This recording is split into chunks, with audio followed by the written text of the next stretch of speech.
Worthlessness and helplessness, तीनों लिख लो नाम, hopelessness, worthlessness and helplessness. Cause में भी थ्योरी बताया एरोन बेक ने, और पेशेंट में सिम्टम क्या दिखेंगे, डिप्रेशन के सबसे बड़े सिम्टम है ये तीनों, क्या है, होपलेसनेस, वर्थलेसनेस एंड हेल्पलेसनेस, खुद की वैल्यू नहीं है, फ्यूचर से कोई उम्मीद नहीं है, और हेल्प भी पॉसिबल नहीं है। ये तीन बड़े सिम्टम्स देखने को मिलेंगे। मीनिंग तुम्हारे कल लिखा हुआ है, सिर्फ ये लिख लो। ये हो गया ना, है? हो गया, बहुत बढ़िया। तुमको याद है ना तीनों? बस हाँ, यहाँ से देखो, नींद में क्या डिस्टर्बेंस हो जाएगा कि इनिशियल इंसोम्निया देखने को मिलेगा, जिसमें डिफिकल्टी इन इनिशिएटिंग स्लीप है। अगर मिडिल इंसोम्निया हुआ तो क्या होगा कि maintaining the continuity of sleep, बार बार जगेगा, बार बार जगह के बैठेगा। और या फिर देखने को मिलेगा अर्ली मॉर्निंग अवेकनिंग, यहाँ मेनली 2 घंटे पहले जग के बैठ जाएगा, मेनली 2 घंटे पहले। नॉर्मल रूटीन वाला अगर 6 बजे उठता था, अब 4 बजे उठ के बैठा हुआ है। तो तीन तरह के स्लीप डिसऑर्डर देखने को मिल सकता है, एक इनिशियल इंसोम्निया, दूसरा मिडिल, और तीसरा अर्ली मॉर्निंग इंसोम्निया। तो इनिशियल वाले में लेटा है पर नींद नहीं आ रही, मिडिल वाले में क्या है, बार बार नाइट में जग रहा है, कंटिन्यूटी स्लीप की मेंटेन नहीं हो पा रही, या फिर अर्ली मॉर्निंग अवेकनिंग है। अर्ली मॉर्निंग अवेकनिंग का मतलब है नॉर्मल रूटीन से 2 घंटे पहले जग के बैठ जाएगा। तो डिप्रेशन में अगर स्लीप का डिसऑर्डर का पैटर्न पूछा जाए तो आपको याद रखना है कि तीनों पैटर्न हो सकते हैं, इनिशियल, मिडिल और अर्ली मॉर्निंग अवेकनिंग।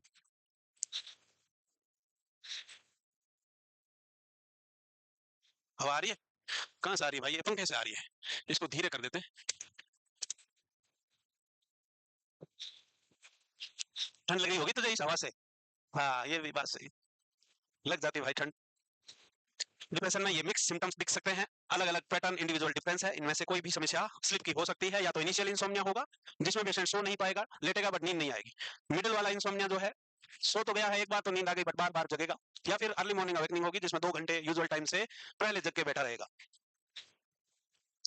तुमको तो नींद खूब आती है, क्लास में ज्यादा आती है, कई कई तो रात में सोते नहीं है, पूरी रात फोन पे बात करते हैं। हमें शिकायतें मिली है, लड़के शिकायत कर रहे हैं कि लड़कियां रात में हॉस्टल में छत पे घूमती 3 बजे तक है। हाँ भाई, मैं बोलने वाला था कि भाई साहब तुम छत पे 3 बजे क्यों गया? नहीं, वो तो एक दिन लड़की कोई बात करने गई होगी तो उसको लगा आज फिर आएगी, तो वो रोज जाता उसी टाइम पे।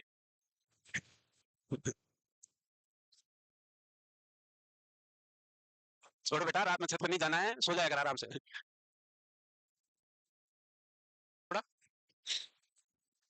हो गया, पीछे वाले है, ऑनलाइन है। कुछ नहीं, चलो।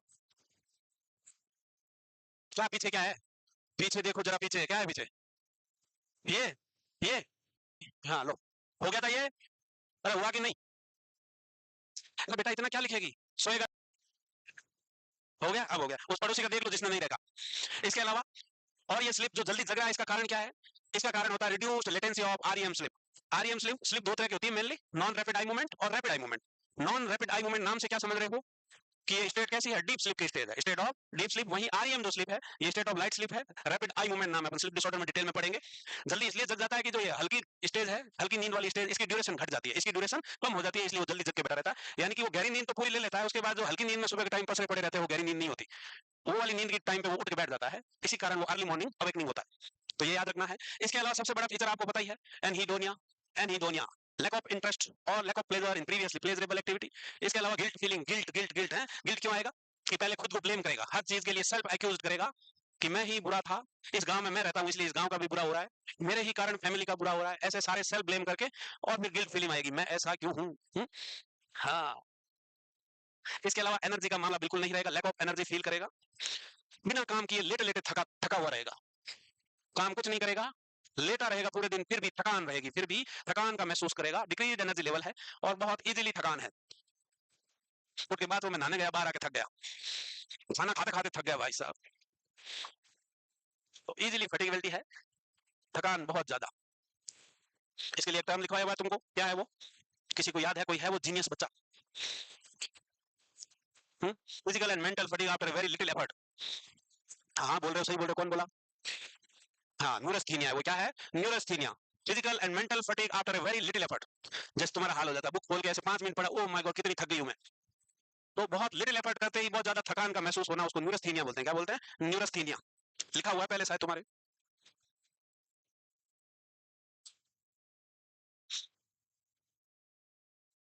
तो डिप्रेशन के पेशेंट में 3 तरह के स्लीप के डिसऑर्डर्स देखने को मिलते हैं, एक initial insomnia, middle insomnia, early morning awakening. Usual time से 2 घंटे जल्दी जग के बैठेगा, और 2 घंटे जल्दी इसलिए जगेगा कि आरईएम स्लीप की जो लेटेंसी की ड्यूरेशन है वो कम हो जाएगी, ड्यूरेशन कम हो जाएगी। इसके अलावा एनीडोनिया हॉलमार्क फीचर ऑफ डिप्रेशन है। इसके अलावा बहुत सारी चीजों में खुद को ब्लेम करेगा, और ब्लेम करके गिल्टी फील करेगा, ब्लेम करके गिल्टी फील। और जब भी इंसान खुद को ब्लेम करके गिल्टी फील करता रहेगा, वो उदास ही रहेगा। इसलिए खुद को ब्लेम ना करो, दूसरों को भी नहीं करना है। मेरी वजह से नहीं हुआ, तुम्हारी वजह से ये हुआ है, ऐसा नहीं है। हो गया? वाह भाई वाह, ऐसा पहली बार हुआ है। नहीं हुआ, देखा नहीं हुआ। वही मैं सोच रहा था कैसे हो सकता है, ऐसा कैसे हो सकता है। लिथियम के बारे में याद हो गया कुछ बातें? हम्म लिथियम के साथ सोडियम का लेवल कम नहीं होने देना है, इस बात का ख्याल रखना है। लिथियम अगर पेशेंट को नौसिया वोमिटिंग कराता है तो खाने के बाद दे देंगे। वीकली लिथियम का लेवल मॉनिटर करेंगे, प्रेगनेंसी में अवॉइड करेंगे, ब्रेस्ट फीड में अवॉइड करेंगे। रीनल फेलियर है तो टॉक्सिसिटी के ज्यादा चांस है, डिहाइड्रेशन है तो टॉक्सिसिटी के ज्यादा चांसेज होंगे। इसके अलावा प्रेगनेंसी में अगर लिथियम नहीं दे सकते तो लेमोटेग्राइन दे सकते हो। थेरापेटिक लेवल और प्रोफाइलेक्टिक लेवल याद रखना है। थेरापेटिक 0.8 से 1.2, प्रोफाइलेक्टिक 0.6 से 1.2, 1.5 के ऊपर साइड इफेक्ट्स। चलो याद हो गया तुम। इसके अलावा कॉग्निशन और कंसंट्रेशन कैसी रहेगी भाई साहब, कि patient have negative cognition, negative thought और पुअर कंसंट्रेशन। सारा मामला नेगेटिविटी का है। इंसान नेगेटिव सोचेगा तभी डिप्रेशन है, तो थॉट सारी नेगेटिव चलेगी माइंड में, हर चीज के लिए नेगेटिव। एपेटाइट कैसी है कि usually the appetite and weight are lost, in some patient weight में बी गेन। कई लोग डिप्रेशन में बहुत खाते हैं, खाते रहते और बहुत मोटे हो जाते हैं डिप्रेशन में। और कई लोग बहुत डिप्रेशन में दुबले पतले हो जाते हैं क्योंकि खाना खाने का मन नहीं करता, वो लोग नहीं खाते। तो मोस्ट ऑफ पेशेंट जो होते हैं वो वेट लॉस वाले होंगे, but in some patient weight gain भी देखा गया है कि कई लोग डिप्रेशन में खाते ही रहते हैं और भयंकर मोटे हो जाते हैं। तो कम से कम डिप्रेशन में खा तो रहा है।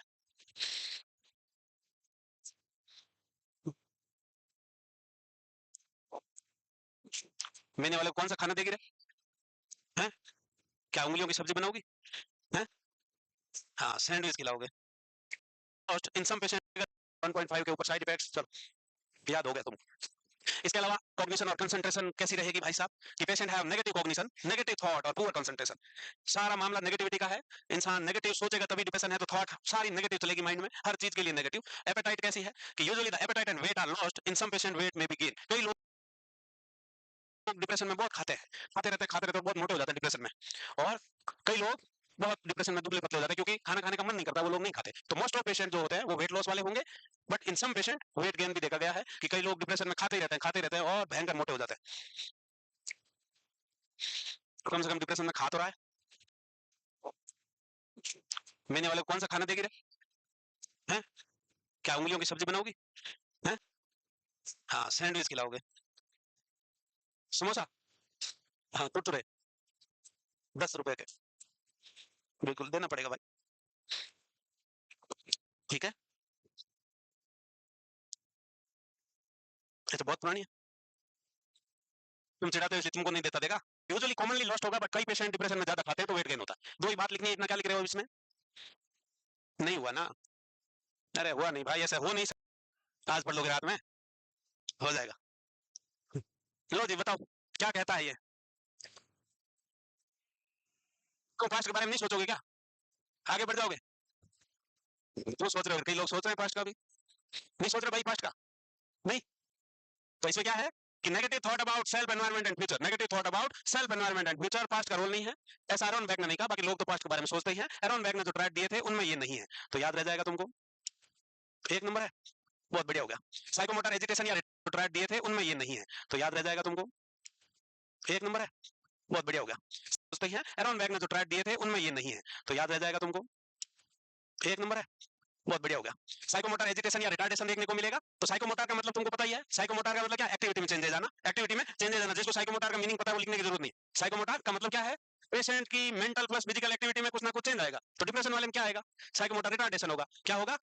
पेशेंट जब एजिटेटेड होगा, एजिटेटेड डिप्रेशन में पेशेंट की रेस्टलेसनेस हो सकता है और एक्टिविटी बढ़ सकती है, but usually psychomotor retardation. Depression में क्या है? Psychomotor retardation. जब पेशेंट रेस्टलेसनेस होगा, जैसा कि आपको बताया था कल, एजिटेटेड डिप्रेशन नाम से दिख रहा था। एजिटेटेड डिप्रेशन में सिम्टम क्या थे? Restlessness, irritability, aggressive behaviour. तो वो वाले सिम्टम कभी कभी आ सकते हैं। बाकी साइकोमोटर रिटार्डेशन ही देखने को मिलता है कॉमनली। इसके अलावा सुसाइडल थॉट्स बहुत आएंगे और मन बहुत उदास रहेगा। उदास है? नहीं नहीं, उदास नहीं रखने का है। काहे रखना है उदास? उदास होकर क्या बदल जाएगा? कुछ नहीं बदलेगा। बालिका तो उदास बहुत लग रही हो। ये तुम्हारी पड़ोसी उदास क्यों लग रही थी ना? अरे भाई, सबके खुशी समोसे से नहीं मिलती। मंगाएंगे भाई, कभी न कभी मंगाना ही पड़ेगा। तुमने इतने गीत गा दिए समोसे के। आज अभी टाइम नहीं है बेटा। अरे तुरंत थोड़ी 300 समोसे मिलते हैं यार। कौन दुकान वाला शाम को 7 बजे समोसे बना के रखता है? अरोड़ा नहीं बना के रखता। 2 घंटे पहले बोलना पड़ता है अरोड़ा को भी। खिलाएंगे, तुमको खिलाएंगे। मैंने खिलाए हुए हैं 2-3 बार। तुम पुराने बच्चे होंगे। भैया 7,000 रुपए लगे थे एक बार समोसे के, फिर अगली बार 4,500 लगे थे, पहली बार मेरे को समझ नहीं आई, बड़ा वाला मंगा लिया था। तो 7,000 लगे थे, फिर दोबारा मेरे को दिमाग चला तो 4,500 लगे। इस बार और छोटा करके 3,000 में सुलटा देंगे। आलू कम करते जाएंगे। हो गया लिखे कि डिप्रेशन में साइकोमोटर एजिटेशन और रिटार्डेशन दोनों देखने को मिल सकता है। एजिटेशन वाला मेनली एजिटेटेड डिप्रेशन में देखने को मिलेगा, इसमें patient irritable, aggressive behaviour, hyperactive behaviour कर सकता है। वहीं जो साइकोमोटर रिटार्डेशन है उसमें पेशेंट की सारी एक्टिविटी डिक्रीज रहेगी, इसके साथ साथ सू करके साइड में करने के आइडियाज आते रहेंगे और लगातार दुखी रहेगा, लगातार सैड रहेगा। हो गया लिखे अब? नहीं हुआ भाई, तुम फिर बैठो तो तक दो वर्ड लिख दो ना इनके। मजाक किया रहे। अब हो गया है ना? इसके अलावा साइकोटिक फीचर क्या देखने को मिल सकता है कि डिल्यूजन, हेलुसिनेशन, आपको पता है मूड कॉन्ग्रुएंट और मूड इनकॉन्ग्रुएंट देखने को मिलेगा। मूड कॉन्ग्रुएंट में आपको पता है कंटेंट मैच होना चाहिए करंट मूड से, वही मूड कॉन्ग्रुएंट का एग्जांपल आपको पता है क्या क्या डिल्यूजन हो सकते हैं। निहिलिस्टिक डिल्यूजन सबसे बड़ा फीचर है डिप्रेशन का। किसका? डिप्रेशन का निहिलिस्टिक डिल्यूजन, सब कुछ खत्म होने वाला है।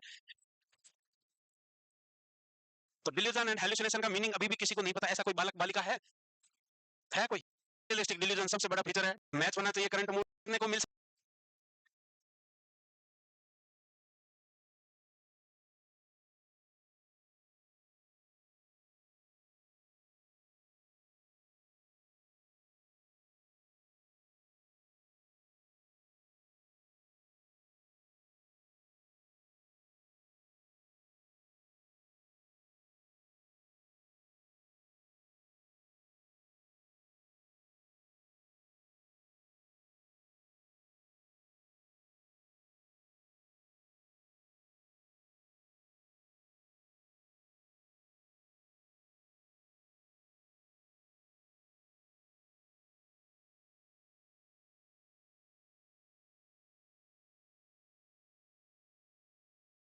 अब हो गया है ना?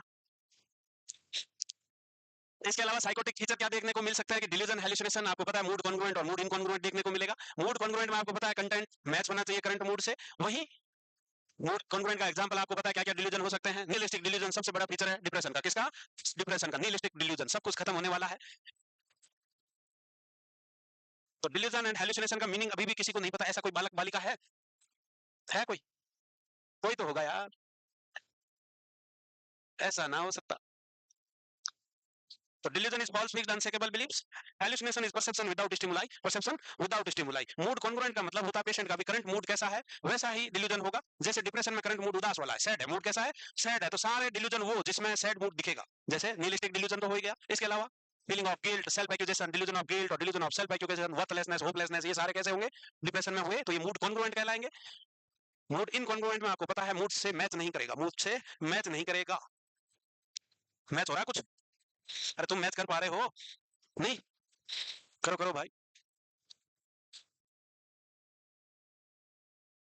इसीलिए sign and symptom of mental disorder पहले पढ़ाया जाता है ताकि इन वर्डों के मीनिंग में आपको दिक्कत नहीं आए, पर तुम लोग याद नहीं करते। हाँ, तुम जो लेट बच्चे हैं उनके लिए तभी तो मैं बार बार बोलता हूँ, नहीं तो बोलने की जरूरत नहीं है, क्यों पहले लिखा हुआ है, बार बार क्यों बोलना है?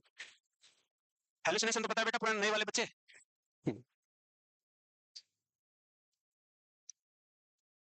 हो गया? निहिलिस्टिक डिल्यूजन का मीनिंग यही है कि पेशेंट को ऐसा लगता है कि world is going to end, दुनिया खत्म होने वाली है, हो गई, कुछ नहीं बचा, कोई नहीं बचेगा, सबके सब मारे जाएंगे या मर गए। हाँ, ऐसा पेशेंट को लगता है। सच्चाई है भाई। हाँ, क्या हुआ? नहीं हुआ? अरे बेटा कितना लिखेगी तू? हाँ? इतना ज्यादा लिखेगी? इतना आगे बैठी पहली बेंच पे फिर भी इतना धीरे लिखती है, एक एक वर्ड में बेटा यूं करेगी ना पार नहीं पड़ेगा। सब लोग इतना रुकते हैं कि मैं मुझे ही रोकते हो बे, तो बाकी क्लास में तेज लिख लेते हो? अच्छा छोटी देता है। हाँ चलो ठीक है, लिख लो हो गया। अब अभी उनका नहीं हुआ देखो।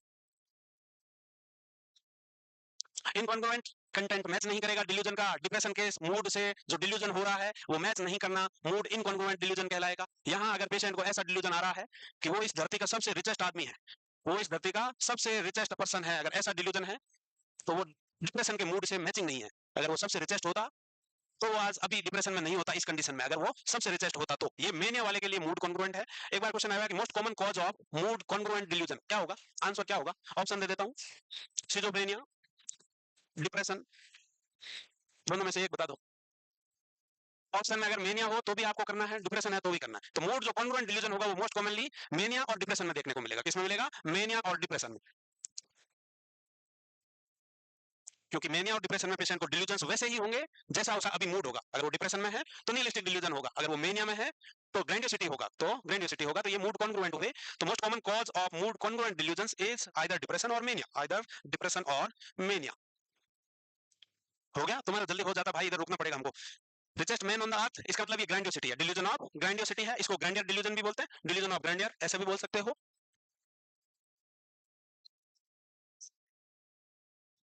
रिएक्शन नहीं आया। इसके अलावा डिप्रेशन में certain physical sign and symptom देखने को मिलेगा, स्पेशली दो सिम्टम्स, एक ओमेगा साइन है, दूसरा वेरागत फोल्ड है। ओमेगा साइन एकदम मिडिल ऑफ द हेड दिखेगा, दोनों आईब्रोज के बीच, नाक के ऊपर, वो है ओमेगा। वेरागत फोल्ड दिखेगा ट्रायंगुलर लाइक फोल्ड, कहां? अपर आईलिड के कॉर्नर पे, अपर आईलिड के कॉर्नर पे। तो ये ओमेगा साइन है जो सर के बीचों बीच बना हुआ है। ग्रीक लेटर ओमेगा जैसा फोरहेड पे स्किन फोल्ड का दिखना ओमेगा साइन कहलाता है। तो क्वेश्चन ऐसे आ सकता है कि ओमेगा साइन सीन इन, तो आपको आंसर डिप्रेशन करना है, या फिर फोटो दी के पहचानने को बोला जा सकता है, तो आपको पहचानना है। बट ये जरूरी नहीं है हर डिप्रेशन वाले में दिखे, बट मोस्ट ऑफ पेशेंटों में ऐसा देखा गया है कि फोरहेड पे स्किन फोल्ड है, और ये स्किन फोल्ड इसलिए आते हैं कि डिप्रेशन वाला पेशेंट एनी टाइम चिंतित रहता है। अब जब चिंतित रहेगा तो दीवार चिंता की लाइनें तो बनेगी। एक्सेसिव यूज ऑफ मसल्स, बहुत मसल्स कॉन्स्ट्रिक्टेड रहती है, बार बार पूरे दिन भर यूज रहेगा। मेरे भी एक लाइन आई हुई है पर वो दूसरी वाली है, ये डिप्रेशन वाली नहीं है, क्योंकि मुझे होगा नहीं। एक है ना, ये देखो एक सीधी लाइन है, ये तो कब से आई हुई है, 12th क्लास से है। तो मैंने इसको भाग्य की रेखा मान लिया। मेरे ये वाली लाइन है एक, ये जो दिख रही है आपको, ये ऊपर वाली है, ये नीचे वाली 3-4 बननी बाकी है फिलहाल। बन जाएगी ना? ना बने, मिटा देंगे ऐसी रेखाएं हम। हाँ? तो याद रखना है कि ग्रीक लेटर ओमेगा जैसा फोरहेड पे अगर स्किन फोल्ड दिखे उसको ओमेगा साइन बोलते हैं, और ये मेनली डिप्रेशन में देखने को मिलता है। लिख लिया हो तो आगे चल ले। स्पीड बढ़ चुकी है तुम्हारी। ऐसा फोटो आ सकता है, बहुत अच्छा ओमेगा बना हुआ है, और ऐसा साइन देके भी पूछा जा सकता है कि इस तरह का सिंबल का फोरहेड पे स्किन फोल्ड है, तो वो क्या है? तो ये ओमेगा साइन है। ये क्या है? Omega sine. दूसरा वेरागत फोल्ड है, ऑटो वेरागत नाम के आदमी ने इसको डिस्क्राइब किया था। अपर आईलिड के कॉर्नर पे ट्रायंगुलर लाइक शेप का फोल्ड, स्किन फोल्ड दिखता है, उसको वेरागत फोल्ड बोलते हैं। क्या बोलते हैं? वेरागत फोल्ड। ऐसा लग रहा है इसने आईब्रो बनवाया हुआ है? इधर वाला बनाया है? नहीं, वो भी बना होगा, वो तिरछा हो गया।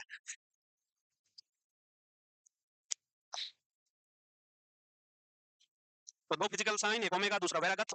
Omega sign middle of the forehead है, और दूसरा जो वेरागत फोल्ड है वो अपर आईलिड के कॉर्नर पे है, ट्रायंगुलर स्किन फोल्ड।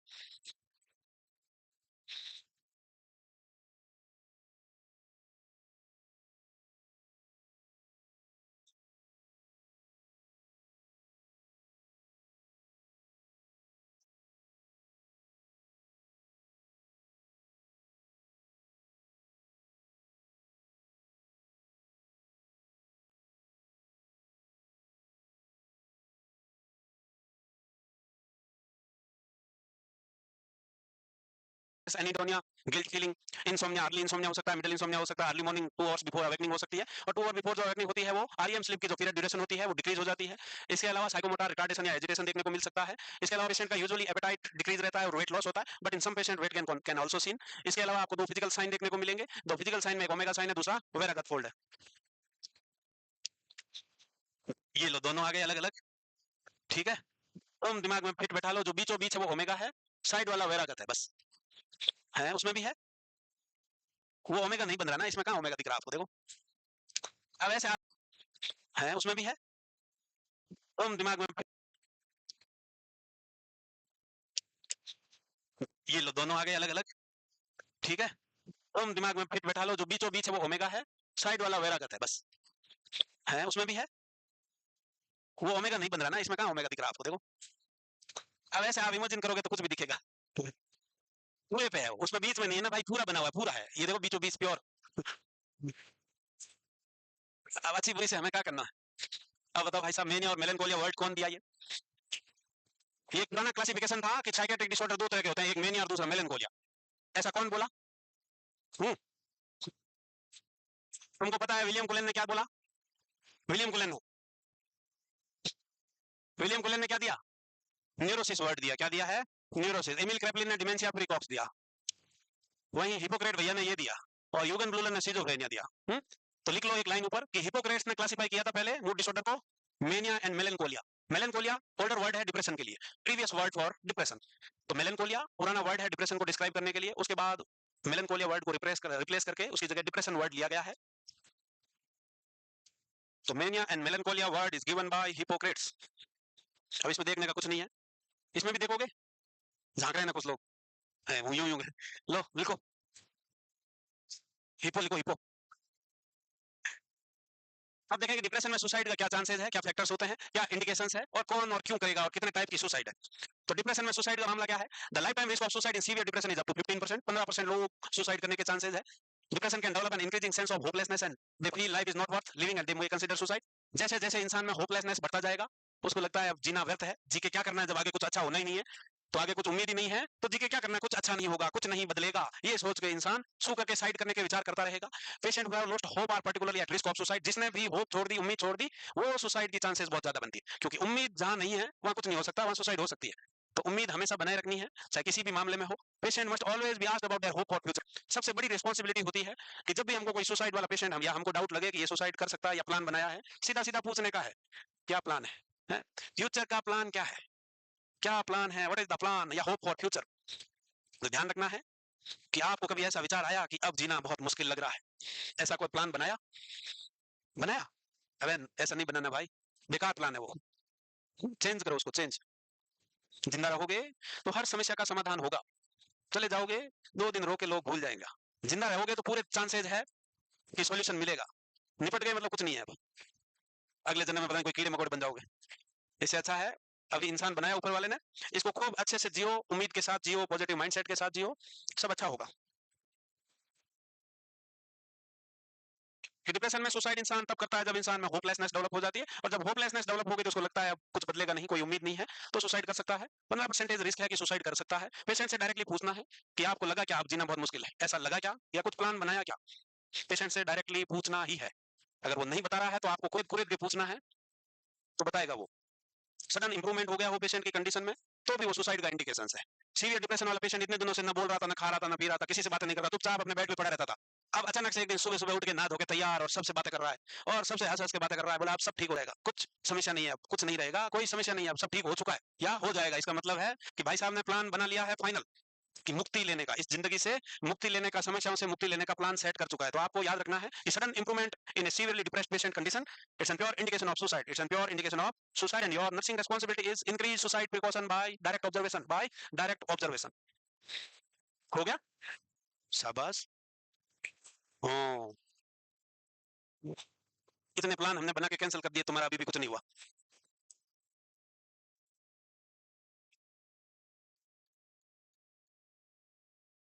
बेटा सुसाइड का मीनिंग तो पता है ना, क्या है? Act of killing self, act of harming self. एक होता है होमिसाइड। होमिसाइड क्या है? एक इंसान के द्वारा दूसरे इंसान को मर्डर करना, क्या कहलाता है? होमिसाइड कहलाता है। One human killed by another, one human killed by another homicide कहलाएगा। रिस्क फैक्टर देखो भाई साहब, human killed by another, one human killed by another homicide कहलाएगा। रिस्क फैक्टर देखो भाई साहब, कि थॉट आना या प्लान बनाना, बार बार माइंड में आ रहा है, थॉट और प्लान बनाने का आ रहा है। इसके अलावा हमें कैसे पता चलेगा कि पेशेंट प्लान बना रहा है? तो वो कौन से साइन देखने को मिलेंगे जैसे हम आइडिया लगा सकते हैं कि पेशेंट सुसाइड का प्लान बना रहा है? तो ये देखो कि putting their affairs in order, like property नाम ट्रांसफर कर रहा है, लोगों के अकाउंट बदल रहा है, दूसरों के नाम पैसे डाल रहा है, सारी वसीयतनामा लिख रहा है, इसका मतलब है जाने वाला है। इसका मतलब क्या है? जाने वाला। वो नहीं करते फिल्मों में दिखाते हैं जैसे, या कोई क्रॉनिक इलनेस का पेशेंट हो तो वो अपने सारी प्रॉपर्टीज अपने बेटे के नाम, बहू के नाम, बहू के नाम तो आजकल कोई नहीं करता, पता चला बहू है पुत्र होगी तो क्या होगा है। इसके अलावा giving away the things of value like property, writing a suicide note, ये भी है। प्लान कर रहा है ऐसे ऐसे तरीके कि जिससे मर जाऊं, बंदूक खरीद के लाया है, गन कट्टा खरीद के लाया देसी।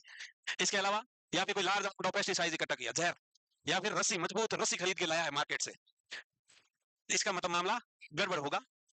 इसके अलावा साथ में अगर कोमोर्बिड मेंटल इलनेस हो, कोमोर्बिड मेंटल इलनेस का मतलब है डिप्रेशन और सिजोफ्रेनिया अगर पेशेंट में एक साथ हो, अल्टरनेटिव हो, या पेशेंट को कभी सिजोफ्रेनिया के एपिसोड्स आ रहे हैं, डिप्रेशन के आ रहे हैं, तो रिस्क ज्यादा है, तो रिस्क और ज्यादा है। इसके अलावा जो आइसोलेटेड है, अकेला पड़ा है, बिल्कुल ओल्ड एज है, मेल और फैमिली हिस्ट्री रही है सुसाइड की, खानदानी इतिहास है कि सुसाइड करेगी है, तो खानदानी इतिहास, family history, male, female attempt ज्यादा करती है, मेल फाइनली सक्सेसफुल सुसाइड ज्यादा करता है कि ठान लिया तो ठान लिया है।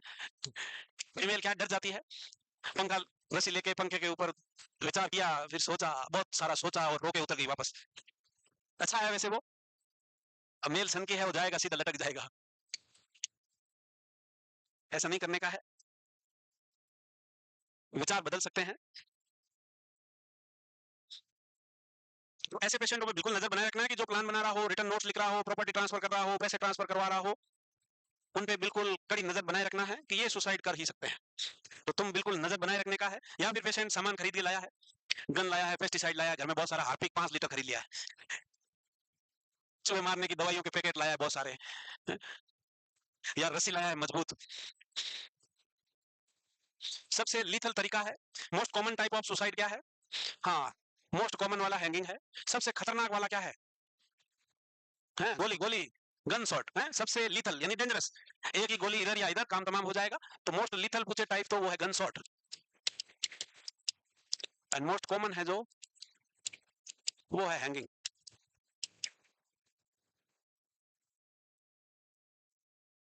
क्या हुआ?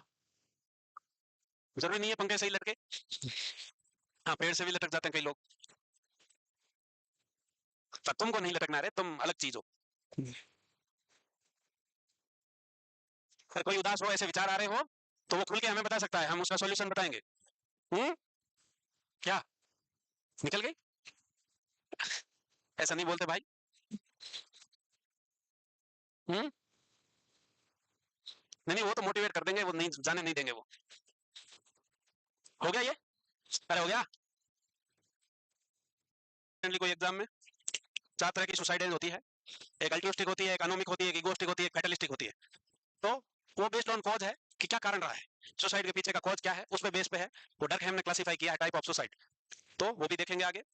अल्ट्रुइस्टिक सुसाइड वो सुसाइड है जो किसी ग्रुप संप्रदाय आइडियोलॉजी से जुड़ के उनके लिए अपनी बलि देना, त्याग किया है। टेररिस्ट, जैसे टेररिस्ट ग्रुप से जुड़ जाते हैं, सुसाइड बम बन के चला जाता है। या पायलट, फ्लाइट का पायलट, वो जो 9/11 का अटैक था वर्ल्ड ट्रेड सेंटर पे, तो उन पायलटों ने क्या किया? बलि दी है ना खुद की। उनको दिख रहा है ना वहां जाएंगे तो मरेंगे, पर वो मर किसके लिए रहे हैं? अपना कोई ग्रुप है उनका, उनके लिए उन्होंने अपना बलिदान दिया है, वो अल्ट्रुइस्टिक है। कि किसी और के लिए, या कोई बहुत बड़ा रिजर्वेशन का आंदोलन होता है, तो उसमें 2-3 लोग कि पूरे समाज के लिए भला हो जाएगा, वो सुसाइड करते हैं, आत्मदाह कर लेते हैं, मतलब जल जाते हैं, आग लगा के केरोसिन डाल के मर जाएंगे, वो वाले अल्ट्रुइस्टिक सुसाइड कहलाती है। इगोइस्टिक सुसाइड में क्या होगा? इगोइस्टिक सुसाइड वो सुसाइड है जहां इंसान सोसाइटी में बिल्कुल अकेला पड़ जाता है, कोई सोशल सपोर्ट नहीं है, बिल्कुल अकेला महसूस करता है, वो इगोइस्टिक सुसाइड है। इगोइस्टिक सुसाइड, कोई तलाक देके चला गया, तलाक देके चला गया, डाइवोर्स हो गया सडन, फैमिली मेंबर ने अकेला छोड़ दिया, वो इगोइस्टिक सुसाइड में आएगा। कैटलिस्टिक सुसाइड वो है जहां बहुत स्ट्रिक्ट रूल्स एंड रेगुलेशंस हो, आप बिना परमिशन, गवर्नमेंट की परमिशन के बिना सांस भी नहीं ले सकते, वैसे वाले हाल। ऐसा कोरिया में चलता है, नॉर्थ कोरिया है, साउथ कोरिया वो, हाँ, किम जोंग उन, वो जैसे बाल कटवाएगा पूरा कंट्री वैसे ही बाल कटवाएगा भाई साहब। हेयर स्टाइल भी रिलीज होती है कि इस बार किम जोंग उन ने ऐसी कटिंग कराई, सारी कटिंग वही करेगा, ऐसी ही ऐसी, कोई बिना परमिशन कुछ नहीं कर सकते।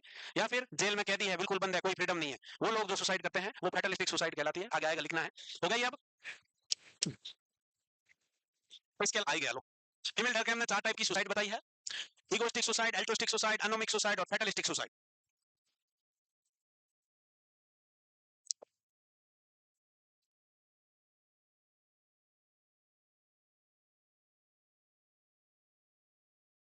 सुसाइड प्रिवेंशन डे 10 सितंबर को मनाया जाता है, ये भी याद रखना है। और सुसाइड प्रिवेंशन वीक 8 से 14 सितंबर के बीच सेलिब्रेट किया जाता है।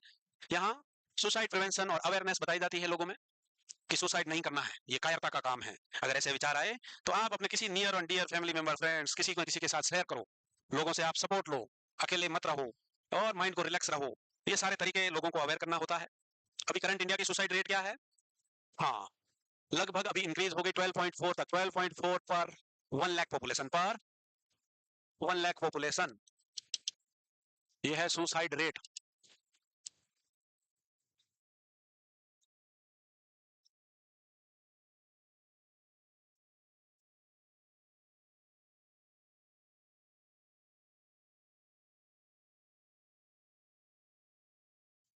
बहुत जल्दी हो गया भाई।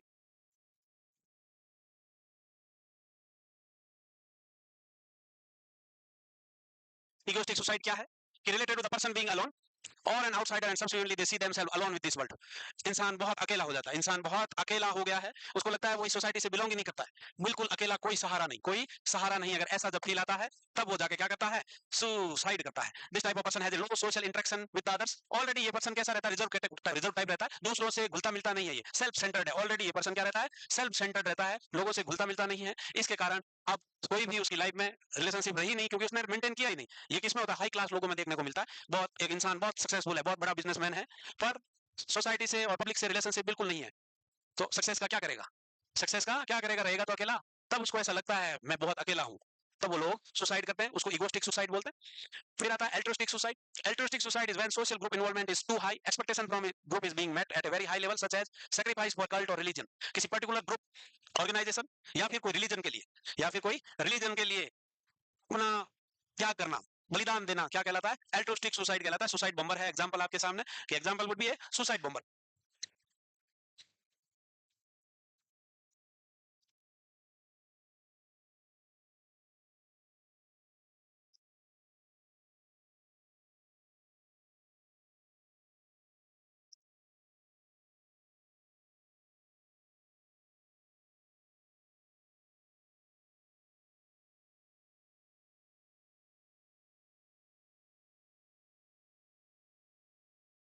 इगोइस्टिक सुसाइड, जिसमें इंसान सोसाइटी में बिल्कुल अकेला फील करता है, क्योंकि इंसान पहले से वो सेल्फ सेंटर टाइप की पर्सनैलिटी होती है, बहुत सक्सेसफुल है, बट पब्लिक और सोशल रिलेशनशिप बिल्कुल नहीं है।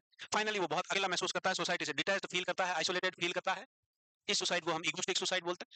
फिर आता है आपका एल्ट्रिस्टिक सुसाइड। ये किसी पर्टिकुलर ग्रुप से जुड़ के, ऑर्गेनाइजेशन से जुड़ के, और अपने आप का बलिदान देना दूसरों के लिए, दूसरों के लिए, दूसरे या तो रिलीजन हो सकता है, कोई पर्टिकुलर ग्रुप हो सकता है, टेररिस्ट ग्रुप हो सकता है, या कोई भी ग्रुप, किसानों का आंदोलन हो, रिजर्वेशन के लिए हो। एक बार केजरीवाल की किसान रैली करी थी, नया नया केजरीवाल राजनीति में आया था, उसने एक पेड़ पे एक इंसान को चढ़ाया यूं ड्रामा करने के लिए, और वो सच में लटक के मर गया, लाइव रैली में, लाइव कैमरे के सामने। और वो स्टेज पे भाषण दे रहे, देखो ये किसान कितना परेशान है जो पेड़ पे चढ़ गया है, और ऐसे ही इंसान आगे और के पेड़ पे चढ़ेंगे और लटक जाएंगे, और उसके गलती से पता नहीं पैर स्लिप हुआ क्या, वो सच में लटक गया और वहीं मर गया। एक्चुअल में वो करना नहीं चाहता था, पर उसका जैसा भी था वो हो गया मामला। तो पर्टिकुलर ग्रुप से जुड़ के अपना जान का बलिदान देना दूसरों के लिए, वो एल्ट्रुस्टिक कहलाता है। हो गया, वाह जी वाह, नहीं हुआ, नहीं हुआ भाई,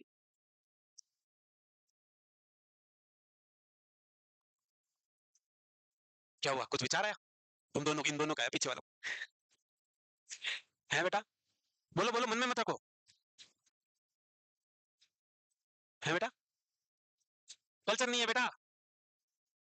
अरे कल्ट क्या होता है, कोई संगठन, ऑर्गेनाइजेशन। इसके अलावा अनोमिक सुसाइड क्या है, कि low degree of regulation and this kind of suicide is carried out during period of considerable stress and frustration.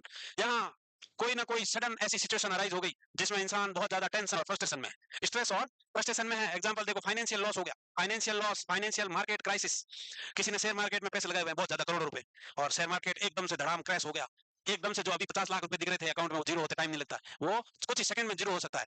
तो ऐसा हो गया, या सडन जॉब लॉस हो गई, फाइनेंशियल क्राइसिस, जो कोरोना के कारण लोगों की नौकरियां गई, धंधे बंद हो गए, उस टाइम इंसान उदास, हताश, निराश होकर अगर सुसाइड करता तो अनोमिक सुसाइड कहलाता है, कि सडन सिचुएशन का अराइज होना जिसके कारण वो स्ट्रेस और फ्रस्ट्रेशन को हैंडल नहीं कर पा रहा है, लाइक फाइनेंशियल क्राइसिस, उस कंडीशन वाली सुसाइड को हम अनोमिक सुसाइड कहते हैं। क्या कहते हैं, अनोमिक सुसाइड।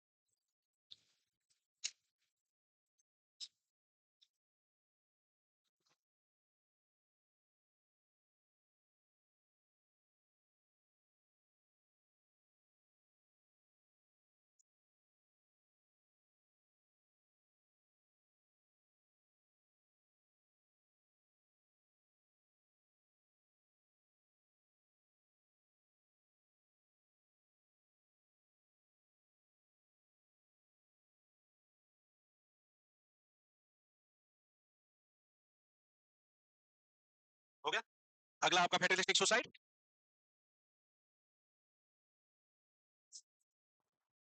अगला आपका फेटलिस्टिक सुसाइड, यहाँ स्ट्रिक्ट रूल्स एंड, अरे क्या हुआ, मैं आधा घंटे खड़ा खड़ा थक गया था यार, तुम इतना ही लिखते हो। जो सडन कंडीशन अराइज हुई स्ट्रेस और फ्रस्ट्रेशन के कारण, उसके कारण सुसाइड कर रहा है, कोई फाइनेंशियल लॉस हो गया, जॉब लॉस हो गई, उस कंडीशन को अनोमिक सुसाइड कहेंगे। वहीं अल्ट्रोस्टिक था कि किसी सोशल ऑर्गेनाइजेशन ग्रुप, किसी और से जुड़ के उनके लिए अपनी बलि दे देना, त्याग कर देना खुद का, वो क्या कहलाता है, अल्ट्रोस्टिक कहलाएगा। इगोइस्टिक सुसाइड वाला सेल्फ सेंटर्ड इंसान, जिसमें लैक ऑफ सोशल रिलेशनशिप, अकेलापन, बिल्कुल अकेला हो गया, और उसको लगता है ये सोसाइटी से बिलोंग नहीं करता, बिल्कुल अकेला है, वो इगोइस्टिक सुसाइड है। अब हो गया, वहीं जो फैटलिस्टिक सुसाइड है, स्ट्रिक्ट रूल्स एंड रेगुलेशंस, भयंकर भयंकर पाबंदियां, कुछ नहीं कर सकते, सांस भी नहीं ले सकते जब तक ना कहा जाए, वो वाली फैटलिस्टिक सुसाइड है कि जेल में कैदी या बहुत सारी कंट्रीज वहां बहुत स्ट्रिक्ट रूल्स एंड रेगुलेशंस होते हैं, वहां इंसान इतने रूल्स एंड रेगुलेशंस पे जी नहीं पाता क्योंकि खुद के मन का कुछ नहीं कर पाता, तो वो सुसाइड कर सकता है।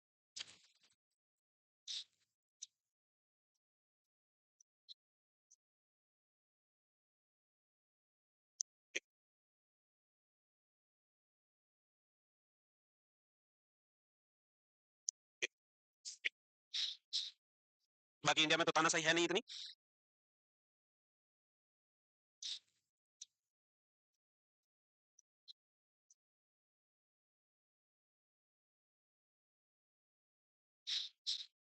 बाकी इंडिया में तो तानाशाही है नहीं इतनी, सब अपने मन की कर सकते हो। कोरिया में होते तो पता चलता तुमको भी।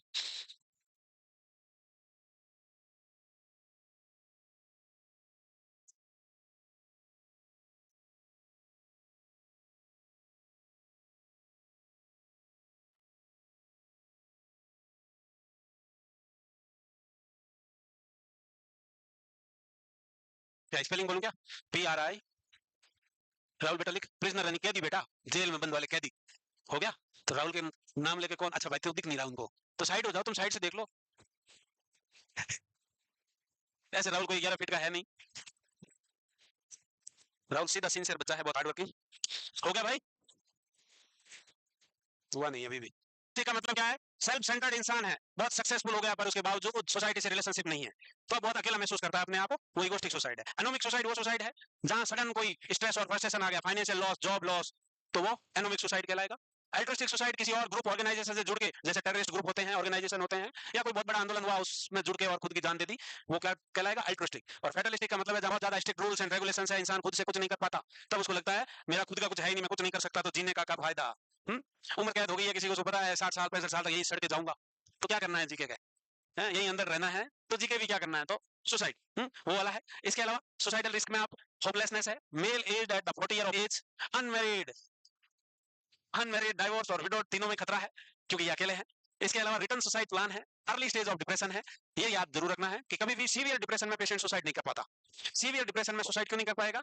क्योंकि वो इतना भयंकर डिप्रेशन में है कि उसके दिमाग में थॉट ही नहीं आएगा, प्लान कैसे बनाएगा, उसको आइडिया नहीं आएगा कि इस पंखे से कैसे लटका जाए, एनर्जी नहीं है कि उठ के खड़ा होकर हिम्मत कर ले, रस्सी ढूंढ के लाए, उठ के खड़ा होकर पंखे से लटके, इतनी बॉडी में एनर्जी लेवल भी नहीं रहता, तो कभी भी सीवियर डिप्रेशन वाला सुसाइड नहीं करता। अर्ली स्टेज ऑफ डिप्रेशन है, अर्ली स्टेज मतलब है डिप्रेशन अभी स्टार्ट ही हुआ है, सिम्टम इतने तेज नहीं है, तो सुसाइड कर सकता है क्योंकि थॉट आते हैं उस समय, या फिर डिप्रेशन से रिकवरी हो गई है, ठीक हो गया है। At the peak of depression, the patient is usually either too depressed or too retarded to commit suicide, ये याद रखना है।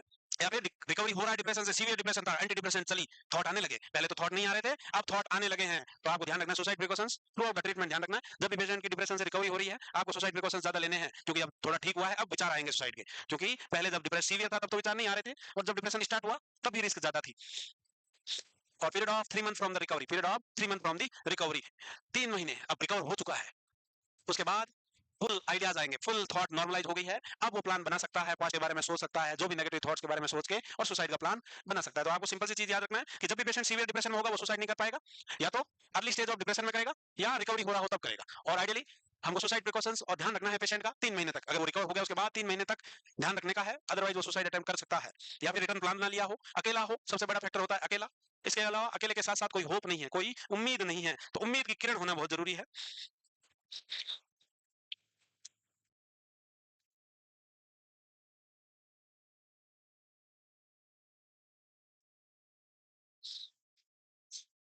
हो गया? इतना भयंकर अंगड़ाई आलस मोड़ा कि हाथ इतने ऊपर किए।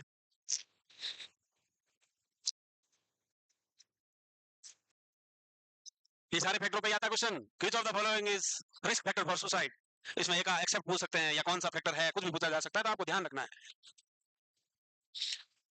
अब देखो भाई साहब, कौन सुसाइड ज्यादा करता है? 5 से 10%, जनरल पॉपुलेशन में 5 से 10% है, higher in certain population such as hospitalised patient, जो क्रोनिक हॉस्पिटलाइज रहते हैं, कोई क्रोनिक इलनेस है और लंबे समय से हॉस्पिटल में ही है, तो सीधी सी बात है क्रोनिक इलनेस और हॉस्पिटलाइज वाला कर सकता है, कैदी कर सकते हैं, या फिर नर्सिंग होम स्टाफ और रेजिडेंट्स, नर्सिंग होम स्टाफ और रेजिडेंट्स। इंसान को जितना ज्यादा सुसाइड का नॉलेज होगा उतनी ज्यादा रिस्क होती है। जैसे मेडिकल पर्सनल ज्यादा सुसाइड अटेम्प्ट करते हैं क्योंकि उनको प्रॉपर नॉलेज होता है, प्रॉपर नॉलेज होता है कि कैसे आराम से निकला जा सकता है। एनेस्थीसिया वाले खूब करते हैं क्योंकि वो रोज मरीज को बेहोश करके सुलाते हैं रोज, तो उनको भी सोने का मन कर लेता है कभी, वो कितनी चैन की नींद सुलाते हैं हम रोज की, 3 घंटे तक उसको इतना काटा, हर जगह से काटा, उसको पता नहीं चला, तो ये दर्द भी मिट ही जाएगा। तो वो खुद इंजेक्शन लेके सुसाइड कर लेते हैं, तो याद रखना है। इसके अलावा मोर कॉमन इन वुमेन है, रेशियो इज 2:1। एवरेज एज है जो डिप्रेशन की, ऑनसेट है जो मिड टू लेट 20 है, वो आप 19 से 29 ईयर बोल सकते हो। और ऑनसेट जो लेटर लाइफ में होता है उसको हम मिडिल एज फीमेल बोलते हैं, और ये लगभग 40 साल के बराबर है, लगभग 40 साल के। सुसाइड का नहीं, डिप्रेशन का डेमोग्राफी, सॉरी। इसके अलावा कितना लिखो पहले।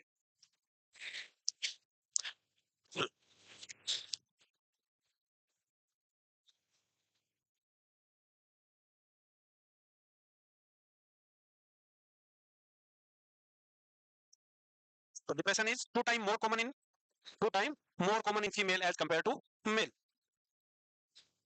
स्पेशली दो एज ग्रुप में पीक पे देखने को मिल सकता है, एक मिड टू लेट 20s में, और एक दूसरा डिप्रेशन जो मिडिल एज में है, लगभग मीनोपोजल एज के आसपास ही आना शुरू होता है, 40 साल के आसपास।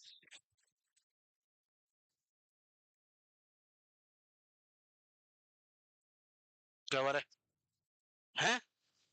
हाँ, कोई बात नहीं। अच्छा हुआ, अच्छा हुआ जो हो गया। भाई साहब, कौन सी गोली है राहुल यार, खुल ही नहीं रही है। पर मैच हुआ थोड़ी, कोई फर्क नहीं पड़ेगा।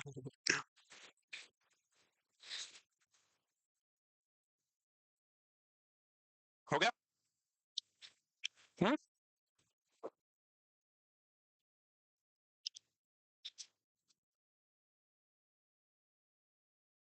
हुआ नहीं, शर्म महसूस मत करो, कोई बात नहीं, नहीं लिख पाए तो। हम्म। क्या हुआ, यूं क्या? डायग्नोस करने का क्राइटेरिया क्या होगा? कि 5 और मोर सिम्टम, और ड्यूरेशन तुमको पता है कितनी होनी चाहिए। इसमें मस्ट बी प्रेजेंट सिम्टम कौन सा होगा? या तो सैडनेस ऑफ मूड है, या फिर एनिडोनिया, या फिर एनहीडोनिया। इनमें से एक, कोई एक सिम्टम का होना जरूरी है। और इसके अलावा जो 4 सिम्टम होंगे डिप्रेशन के, वो हो सकते हैं।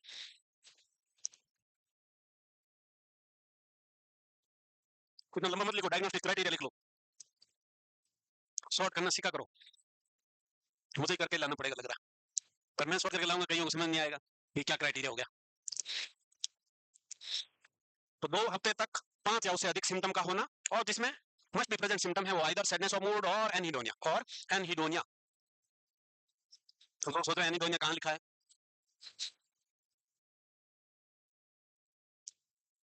इतना तो पता ही है क्यों। मेनिया को डायग्नोस करने के लिए सिम्टम कितने दिन होने चाहिए? 7 डेज। वहीं hypomania 4 days. Schizophrenia symptoms should be present for 1 month and the duration of illness or disturbance is 6 months.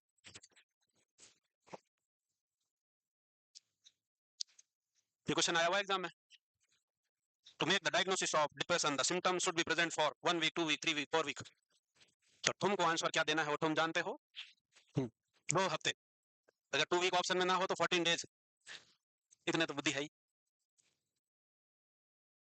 हो गया, शाबाश।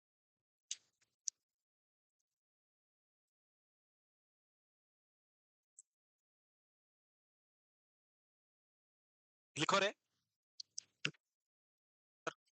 नहीं, उनकी आगे वाली रो में करोगे फिजिकल सिम्टम देखो। इंपॉर्टेंट चीज है डेक्सामेथासोन सप्रेशन टेस्ट, ये याद रखना, इस पे क्वेश्चन आता फिर। डेक्सामेथासोन सप्रेशन करोगे, फैमिली हिस्ट्री, मेंटल फालतू, आगे वाली रो में।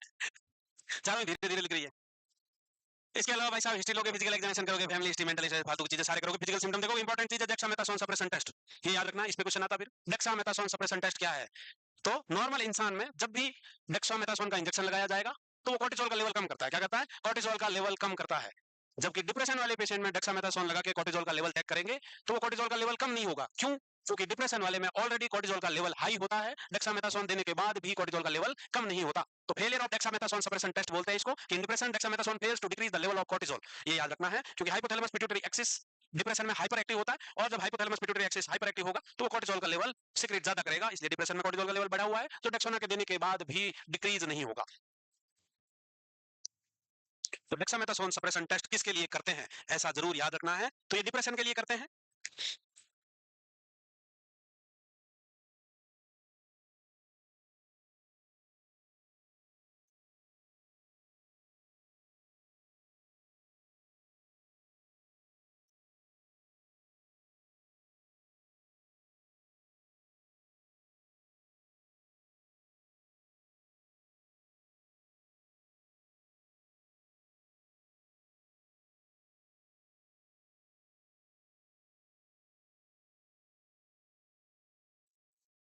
हम्म,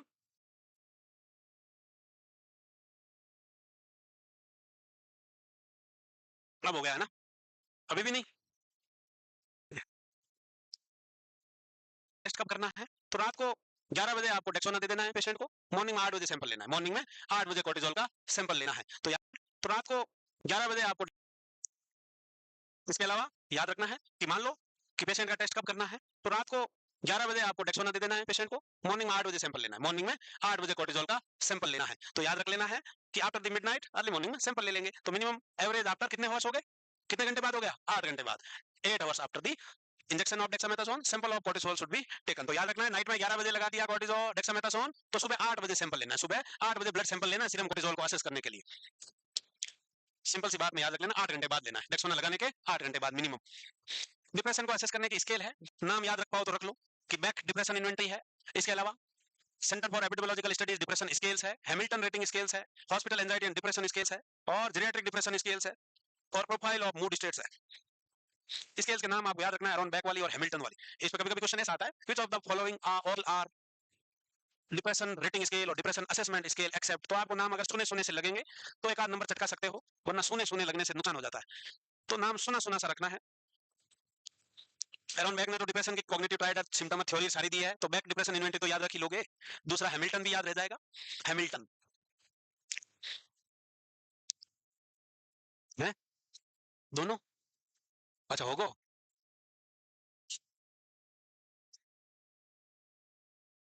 क्या कह रहा है? मेला? आज किस बात का मेला बे? तो मेला थोड़ी है वो बे, तुम मत जाना भाई। कोई रावण समझ के जला डालेगा।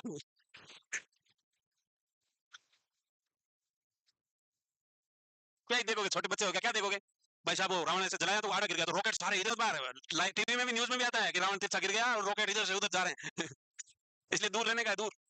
ऐसे हो गया।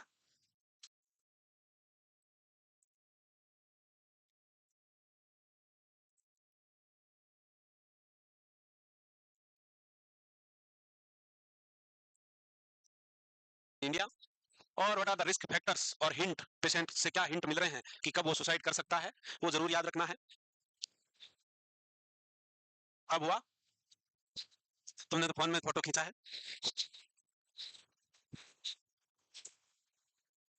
अब हो गया, आ जाना बेटा वापस। क्या राउंड देखने गया? नहीं हुआ क्या? तो फिर क्या रावण है? लिखवा के लाओ नीचे से, मेरे को नहीं बोला गया ऐसा, मैं नहीं भेजूंगा भाई। मेरे पास ऐसा कुछ इन्फॉर्मेशन नहीं है कि सबको रावण दिखाना है आज ऐसा, इसलिए तुमको पढ़ना पड़ेगा। मेरे पास ऐसी खबर नहीं है भाई।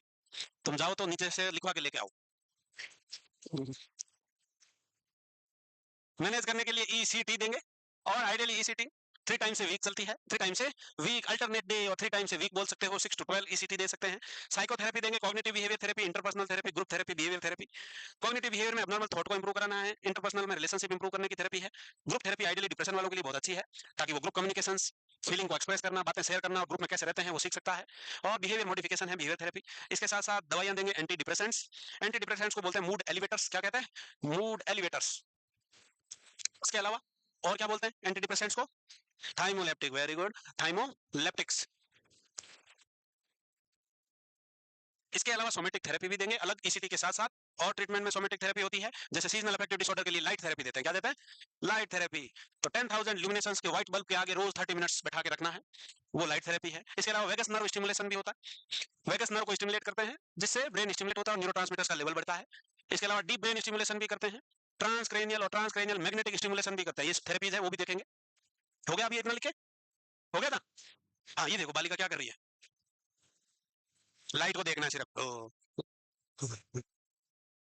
ऐसे व्हाइट लाइट ब्राइट लाइट के आगे बैठा के रखना है। इसके बारे में लिखो लाइट थेरेपी के बारे में, कि लाइट थेरेपी को हम फोटो थेरेपी बोलते हैं या ब्राइट लाइट थेरेपी बोलते हैं, फोटो थेरेपी या ब्राइट लाइट थेरेपी बोलेंगे। यहाँ करना क्या है कि ये कॉमन टाइप ऑफ डिप्रेशन है, सीजनल अफेक्टिव डिसऑर्डर, उसके लिए यूज किया जाता है, और इसको हम विंटर ब्लू या सीजनल डिप्रेशन भी बोलते हैं, विंटर ब्लू और सीजनल डिप्रेशन। अगर आपको याद रखना हो इसके अदर नेम, तो सीजनल ब्लू, विंटर ब्लू इस नाम से याद रख सकते हो। कल एक था पोस्टमार्टम ब्लू, पोस्टमार्टम ब्लूज था, क्या था वो? इसमें करना क्या है कि 10,000 ल्यूमिनेसेंस की व्हाइट लाइट है, उसके पास पेशेंट को बैठाना है और 30 मिनट तक लाइट से एक्सपोज करना है। ऐसा माना जाता है कि ब्राइट लाइट माइंड को स्टिमुलेट करती है, इलेक्ट्रिकल इंपल्स जनरेट करती है और न्यूरोट्रांसमीटर्स का लेवल बढ़ाती है।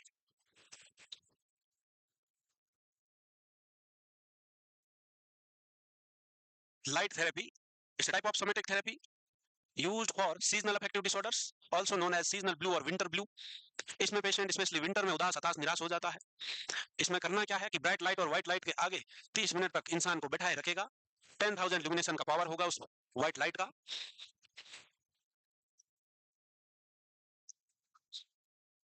जब जिंदगी में रोशनी नहीं होती तो ऐसी आर्टिफिशियल रोशनियां लेनी पड़ती है।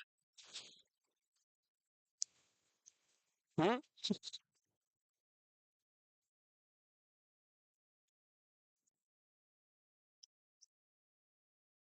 अरे बालिके हैं, तो ये क्या कर रही हो है बेटा?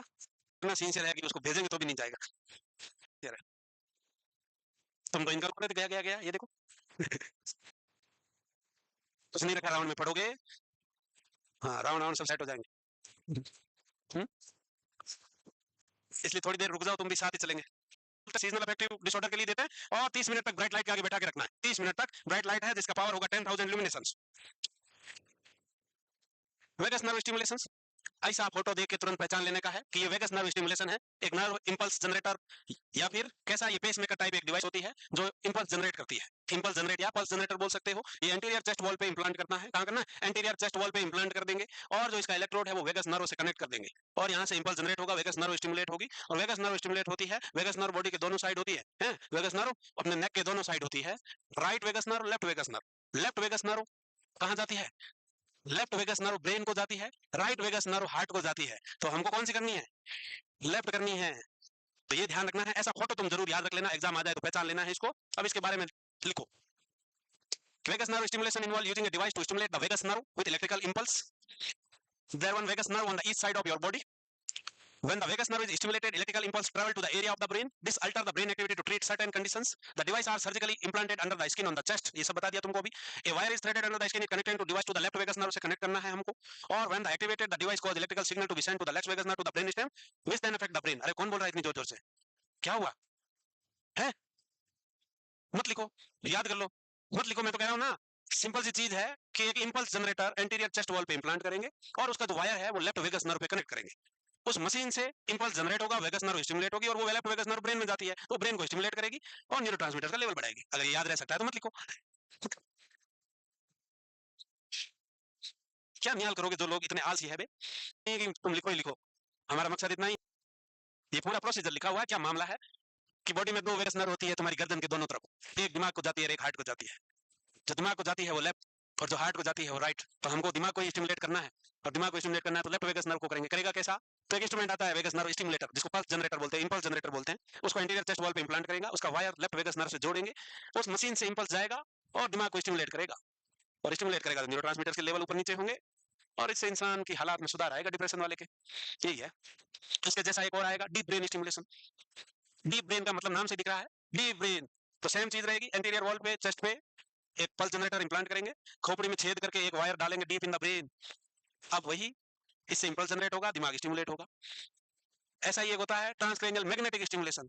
उसमें एक मैग्नेटिक कॉइल रख देते हैं, दो बड़ी बड़ी कॉइल रखते हैं बाहर, नॉन इन्वेजिव प्रोसीजर है।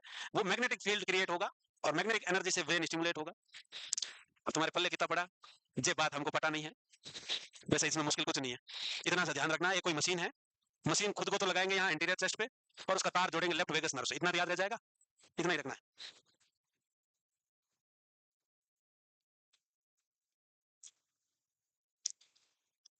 जब आप लिखते हो, सुनते हो, तो आपके सेंसेस ज्यादा काम करते हैं, इसलिए आलस ना दिखाया करो, कान से सुन के लिखा करो।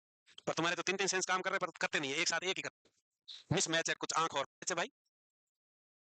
दवाइयाँ एंटी डिप्रेसेंट मेनली तीन तरह की होती है। एक होती है ट्राईसाइक्लिक, एक होती है selective serotonin reuptake inhibitors SSRI, एक होती है मोनोअमाइन ऑक्सीडेज इनहिबिटर है। मोनोअमाइन पे क्वेश्चन हर एग्जाम में आता है, इस बार भी आ गया था तुम्हारे। टायरामिन रिच फूड अवॉइड करेंगे वरना हाइपरटेंसिव क्राइसिस हो जाता है। ड्रग ऑफ चॉइस डिप्रेशन की पूछा जाए तो वो एसएसआरआई है। एंटी डिप्रेशन ड्रग हमेशा साइड इफेक्ट को देखते हुए डिसाइड की जाती है, जिसके साइड इफेक्ट कम वही ड्रग ऑफ चॉइस है। तो सभी से कम में एसएसआरआई के साइड इफेक्ट्स कम होंगे। हो गई स्टिमुलेट वेगस नर्व, बाकी है तो हिला नहीं तुम्हारा दिमाग तो। अरे हो पाया? ठीक है। और एक लाइन और आ गई, ये मत लिखो भले ही, राइट को नहीं करना है वरना हार्ट स्टिमुलेट हो जाएगा। The right vagus nerve typically not used more likely to affect the functioning of heart. अब हमको लेफ्ट करना है, राइट करना ही नहीं है ना, ये तुमको बता ही दिया कि लेफ्ट ब्रेन में जाती है, राइट हार्ट में जाती है। अब ये तुम मन से लिख लो या टीप लो, जैसा करना है करो। अगर मैं इसको 3-4 स्लाइड में लाता तो तुमको भी अच्छा लग जाता है ना, तुम ये बड़ा देख के डर गए वो है। ठीक है भाई, मतलब तुमको भी उल्लू बनाना पड़ेगा, चीज वही होगी पर वो 3 स्लाइड में होगी। क्या है डीप ब्रेन स्टिमुलेशन, देख पा रहे हो जैसे तार बिल्कुल दिमाग के बीचों बीच जा रहा है। ये पल्स जनरेटर लगा दिया इंटीरियर चेस्ट वॉल पे, इसका वायर कहाँ जा रहा है, बर होल करके दिमाग में डाल दिया, अंदर कहाँ डाला, मोटर कंट्रोल रीजन में डाला, और ये इंपल्स जनरेट होगा और ब्रेन स्टिमुलेट होगा तो न्यूरोट्रांसमीटर बढ़ेगा। ठीक है, तो ये फोटो है, कैसे डालेगा ये वायर? हाँ, कैसे डालेंगे वायर अंदर दिमाग में? बर होल करेंगे, है? यानी कि ये खोपड़ी में छेद बनाएंगे। लिखो, deep brain stimulation involving implanting electrode with the area of the brain, the electrode produces दिमाग में ट्रांसमीटर बढ़ेगा, मोटर कंट्रोल बीचों बीच जा रहा है। ये देखो डीप ब्रेन स्टिमुलेशन, ये क्या है डीप ब्रेन स्टिमुलेशन, देख पा रहे हो जैसे तार बिल्कुल दिमाग के बीचों बीच जा रहा है। ये पल्स जनरेटर लगा दिया इंटीरियर चेस्ट वॉल पे, इसका वायर कहाँ जा रहा है, बर होल करके दिमाग में डाल दिया, अंदर कहाँ डाला, मोटर कंट्रोल रीजन में डाला, और ये इंपल्स जनरेट होगा और ब्रेन स्टिमुलेट होगा तो न्यूरोट्रांसमीटर बढ़ेगा। ठीक है, तो ये फोटो है, कैसे डालेगा ये? यानी कि ये खोपड़ी में छेद बनाएंगे। The brain, the electrode produces electrical impulse and affect the brain activity. The amount of stimulation in the deep brain stimulation is controlled by a pacemaker-like device placed under the skin in upper chest. Upper chest wall पे implant वाला लगाया है, इससे impulse generate होगा, wire travel around the skin, connect to the device in the electrode in the brain, दिमाग में connect हो गया और दिमाग होगा stimulate। इतना याद रख लो और लिख लो। आ रहा आ रहा आ रहा।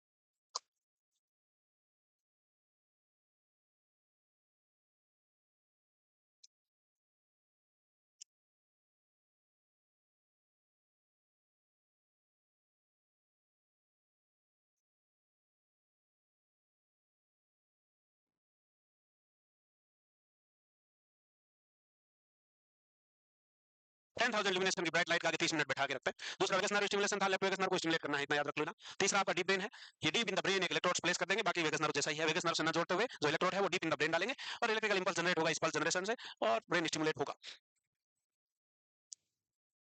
तुम्हारे ब्रेन को स्टिमुलेट की सख्त जरूरत लग रही है, दिमाग सो गया लग रहा है तुम्हारा, ऐसा हल्का हल्का बचेट लो दीवार से थोड़ा। बोला समझते मैं मारते थे सर पे यूं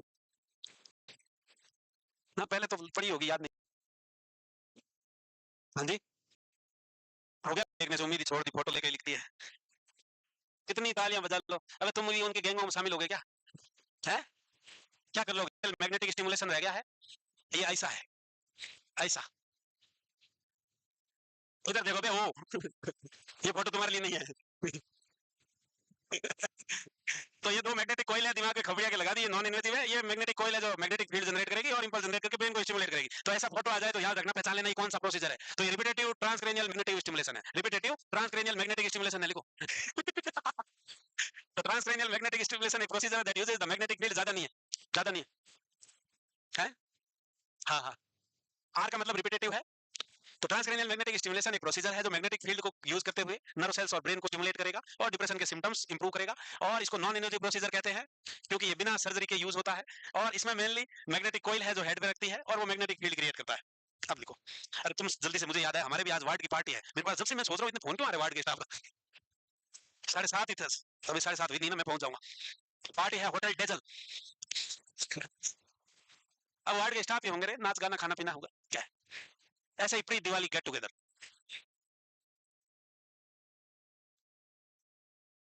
तुम लोग भी जल्दी सेलेक्ट हो गए, आ जाओ एम्स में, फिर करेंगे पार्टी अपन। इतनी सुरीली आवाज निकाला, सर दुख रहा, सर से थोड़ी लिखना, हाथ से लिख इस बात का।